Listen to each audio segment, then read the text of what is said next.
दुर्गा परसाईलाई चाहिँ यति बेला भारतीय प्रहरीले नेपाल प्रहरी समक्ष चाहिँ जिम्मा दिने भएको छ र यति बेला हामी नेपालको पूर्वी दक्षिणी सिमाना काँकरभिट्टाको यो मेची पुल नजिक छौँ, जहाँ चाहिँ तिनकुने घटना जुन चैत्र 15 गते तिनकुनेमा जे जस्ता घटनाहरू घटे त्यसको सबै दोषी दुर्गा परसाई हो भनेर नेपाल सरकारले उनलाई हप्तौं दिन लगाएर खोजिरहँदा पनि उनलाई चाहिँ नेपाल प्रहरीले समात्न अथवा पक्राउ गर्न नसके पछाडि उनले आफै समर्पण गरेका छन् भने आज उनलाई नेपाल ल्याइँदैछ र अहिले नै तत्काल उनलाई चाहिँ काठमाडौँ लाने तयारी भइरहेको छ र देखिरहनु भएको छ नेपाल प्रहरी, सशस्त्र प्रहरी लगायत थुप्रै दुर्गा परसाईका समर्थक शुभचिन्तकहरूको पनि यहाँ उपस्थिति भइरहेको छ। यहाँ उपस्थिति हुने भिडभाड पनि जारी नै रहेको छ र अबको केही समयमा दुर्गा परसाईलाई चाहिँ यो जुन नेपालको बोर्डर छ, पूर्वी बोर्डर काँकरभिट्टा पारीबाट चाहिँ ल्याइसकेको छ। लगभग नजिकमा आइसक्नु भएको छ। विभिन्न प्रक्रियाहरू प्रोसेसहरू मिलाउने तार्खरमा हुनुहुन्छ उहाँहरू र अबको केही समयमा नेपालको यस भूमिमा दुर्गा परसाईलाई चाहिँ भारतीय प्रहरीले नेपाल प्रहरी समक्ष जिम्मा दिने भएको छ भने दुर्गा परसाई स्वयंले नै आफै गिरफ्तारी दिएका छन् र चैत्र 15 गते काठमाडौँमा जुन कुराहरू आइरहेका छन्, विभिन्न हिंसात्मक अराजक भनेर चाहिँ दुर्गा परसाईको टाउकोमा जुन घटनाहरू थुपारिएको छ, अब यी घटनाले कुन रूप लिएला, कसरी लिएला र यसको छानबिन अनुसन्धान कुन तरिकाले हुन्छ भन्ने कुरा त अबका केही दिनमा देखिनेछन्, जबकि दुर्गा परसाई स्वयं आफै कानुनलाई सघाउनका लागि गिरफ्तारी दिइसकेका छन्। र हामी यति बेला मेची भन्सार कार्यालय नजिक छौँ र यो पूर्वी सिमाना बोर्डर पनि हो। यही बोर्डरमा दुर्गा परसाईलाई भारतीय आसामको प्रहरीले चाहिँ उनलाई नेपाल प्रहरी समक्ष चाहिँ लिएर आएर यहाँ जिम्मा दिन्छ भने नेपाल प्रहरीका थुप्रै सहकर्मीहरू, नेपाल प्रहरीका साथीहरू यहाँनिर दुर्गा परसाईलाई लिनका लागि बसिरहनु भएको छ। दुर्गा परसाईको सुरक्षाका निमित्त पनि उहाँहरू खडा भइसक्नु भएको छ। धेरैको मन मस्तिष्कमा दुर्गा परसाई कहाँ होलान्, के गर्दै होलान् भनेर एउटा जिज्ञासा, एउटा विचार उत्पन्न भइरहँदा दुर्गा परसाई स्वयं आफै आज नेपाल आउँदैछन् र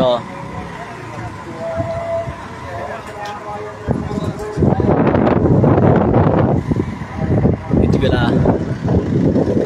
यी मेची पुल नजिकका सडकहरूमा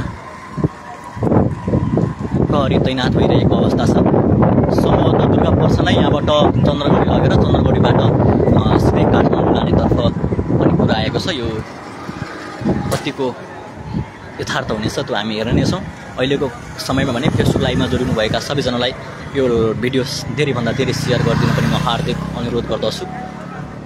र राष्ट्र, राष्ट्रियता, धर्म, संस्कृति र नागरिक बचाउ महाअभियान साथै मेडिकल व्यवसायी भनेर चिनिने दुर्गा परसाई राजतन्त्र पुनर्स्थापना, बैंक, लघुवित्त, सहकारी, पीडितको आवाज बनेर भ्रष्टाचार विरुद्धमा निकै नै कडाभन्दा कडा प्रस्तुति दिँदै आएका दुर्गा परसाई अन्ततः चैत्र 15 गते काठमाडौँमा भएको आन्दोलन पछाडि फरार भएको आज हप्तौं दिन बितिसकेको छ र नेपाल प्रहरीले उनलाई पुरै शक्ति लगाएर पनि उनलाई पक्राउ गर्न सक्दा उनले आफै आएर अन्ततः सरेन्डर गरेका छन् भने उनलाई अबको केही समयमा नेपाल ल्याइँदैछ। हामी फेरि जोडिनेछौँ, भिडियो हेर्दै गर्नुहोला।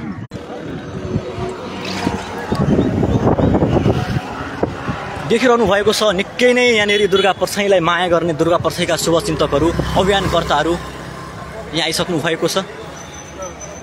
थाहा छैन आजको यस दुर्गा परसाईको सरेन्डर पछाडि के हुन्छ, नेपाल सरकारले उनलाई कुन रूपमा अनुसन्धान गर्छ, के कस्ता मुद्दाहरूमा उनलाई दर्ता गर्छ,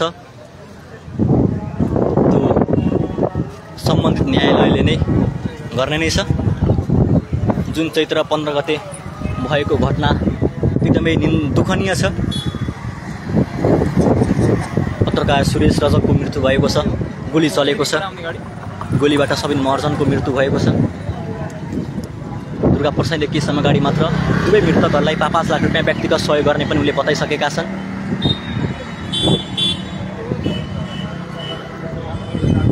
पटक पक्राउ पर्दै आइरहेका दुर्गा परसाई फेरि पनि आज पक्राउ पर्दैछन्। नेपाल प्रहरी समक्ष उनी समर्पण गर्दैछन्। र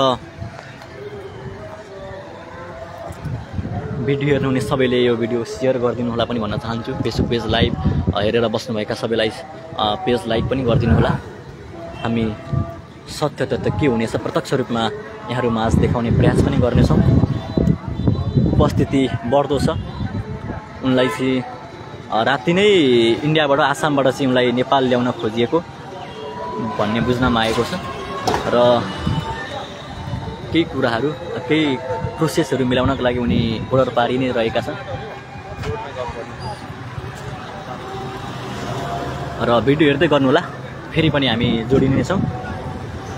यो माहौल तफ्रु माझ अहिलेको माहौल प्रस्तुत गर्ने खोजिएका छौँ के कस्तो हुँदैछ भनेर।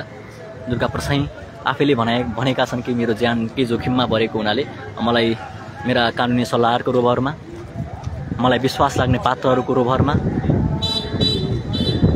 र मानव अधिकारको सही सदुपयोग भएको खण्डमा मात्र म गिरफ्तारी दिन्छु भनेका थिए भने उनी भनेको 24 घण्टा नबित्दै उनी आफैले समर्पण गरिसकेका छन्। उनलाई यहाँबाट कसरी लगिन्छ, कुन रूपमा लगिन्छ, केबाट लगिन्छ र के गरिन्छ भन्ने कुरा हामी देखाउने नै छौँ अहिलेको बसाइमा भने। हस्त, धन्यवाद।